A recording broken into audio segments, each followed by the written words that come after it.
गांव के पुराने पुस्तकालय में एक किताब थी जिसके बारे में कहते थे कि वह किताब जिसे भी पढ़ी उसकी मौत निश्चित थी।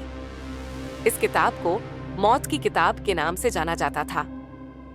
कई सालों से यह किताब एक कोने में धूल खा रही थी और कोई इसे छूने की हिम्मत नहीं करता था। लोग बताते थे कि इस किताब में लिखा हुआ हर शब्द श्रापित था। एक दिन रोहित नाम का एक युवक गांव में आया। वह किताबों का शौकीन था और किसी भी रहस्य को जानने की चाहत रखता था। जब उसने मौत की किताब के बारे में सुना तो उसकी जिज्ञासा और बढ़ गई।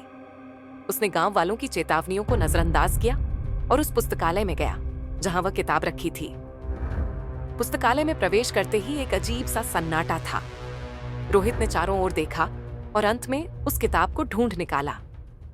किताब का कवर काले रंग का था और उस पर सोने के अक्षरों में कुछ लिखा था जिसे पढ़ पाना मुश्किल था।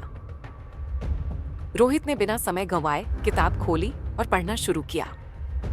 जैसे जैसे वह पढ़ता गया उसे ऐसा महसूस हुआ कि कमरे में तापमान गिरता जा रहा है। किताब के पन्नों में लिखी कहानियां उसे अपनी ओर खींचने लगीं। हर पन्ना पलटते ही उसकी आंखों के सामने अजीब अजीब दृश्य आने लगे।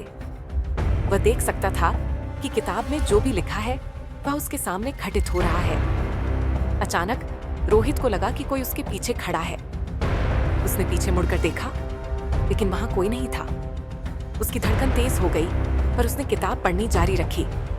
जैसे ही उसने आखिरी पन्ना पलटा, किताब से एक तेज चीख सुनाई दी। रोहित ने डर के मारे किताब को बंद करने की कोशिश की, लेकिन उसका हाथ किताब के कवर से चिपक गया। उसके शरीर में एक अजीब सी ठंडक फैल गई। अचानक रोहित की आंखें सफेद हो गईं और उसकी सांसें थमने लगीं।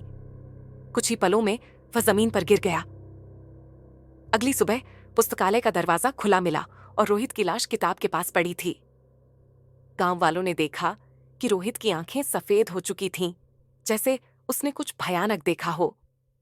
मौत की किताब फिर से उसी जगह रख दी गई और उसकी कहानियों के डर से कोई भी उस पुस्तकालय की ओर देखने की हिम्मत नहीं करता।